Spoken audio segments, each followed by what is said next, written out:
Hola, Namaste. and welcome to our channel. Don't forget to like and subscribe.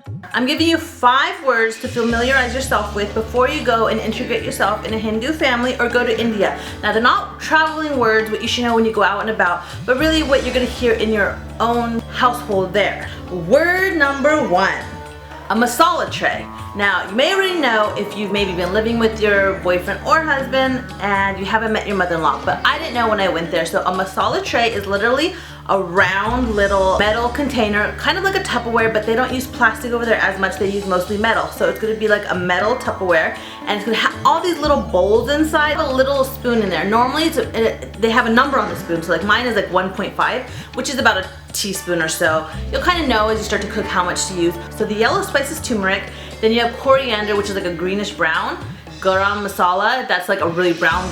Then you have salt, obviously white. It's like a lavender or light purple, like the color of my walls, kind of off-white color. And that's what's in mine. And also chili, which is red. Over there is gonna be really spicy. And the salt over there is also really salty. It's a lot different than the spices here, so test it before you use it. Word number 2, tiffin. Let me go get mine actually. Tiffin. What is a tiffin? It's a lunchbox, but an Indian style. So let me show you how I use mine. They always come with the handle, and you just hit this little, there's one on each side, like this, and they just fall down. And each one is a layer. There's a cover. Each one has a cover. And then to put it back, you put the cover back on top, and then you just stack them again, like a little plate in between. Except the last one has already built-in one, but there's still a plate here, so it doesn't get dirty.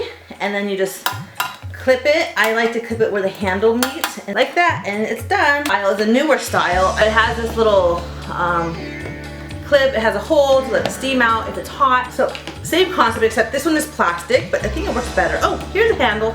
It is leak proof because it has that gasket, that rubber thing on it. There's no plate on their bottom, but it's like that, and you just clip it on this little hook right here. I don't know if you can see that. There's a hook. Tiffin. Sounds simple enough. Just means lunchbox. When you're going out with your family, you don't typically eat out, so you will take that with you when you go out. Word 3. This is a funny word, but you gotta know it. Pocha.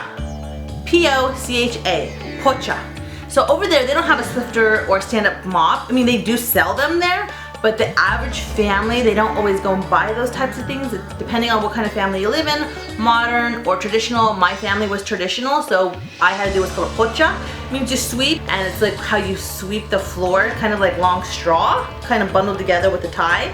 Think of like the end of the broom, just like 10 times larger, and then you just sweep in a certain motion called pocha. You sweep it up, you put it in just like you would the little trays where you sweep the dust on, and then throw it in the trash. It means a bucket, like a 5-gallon painter's bucket, which is what they normally have. You fill it up with water. Sometimes it provides soap and stuff, but not all the time. I'm not sure.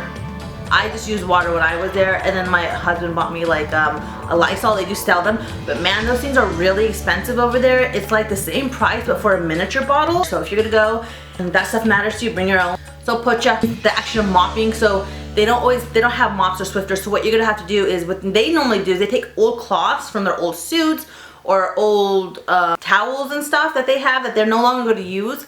They use that as like a mop, and they just dip it in the bucket of water. They wring it out really tight, and then you're gonna go ahead and you go not on your knees. They have like a weird kind of crouch instead of sitting on the floor, and they're not on their knees. So you don't really touch the floor, but you're crouching, and you just go ahead and mop the floor. Okay, word number 4, Subji. I've seen it spelled 2 different ways, S-U-B-Z-I and S-U-B-J-I. Now, subji just means food, like a curry, the main dish other than the rice or the roti. So you're gonna wanna know what subji is. If they say, hey, get the subji out of the fridge, that means it's leftover food. Or let's make subji, that means like the curry. Like you're a non-vegetarian, it'll be chicken tikka masala. Or if you're a vegetarian, it might be aloo paneer. Always say J-I.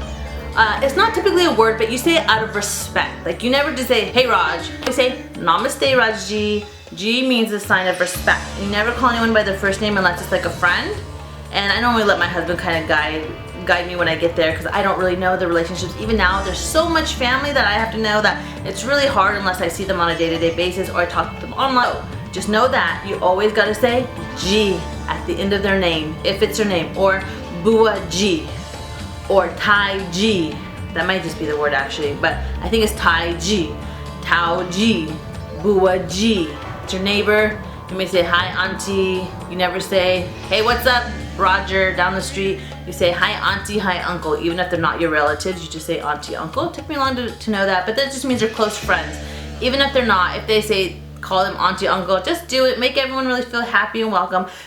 I hope that this video kind of helps you on your way to successful meeting with your new in-laws, family, or relatives. So, as I like to say, see ya later.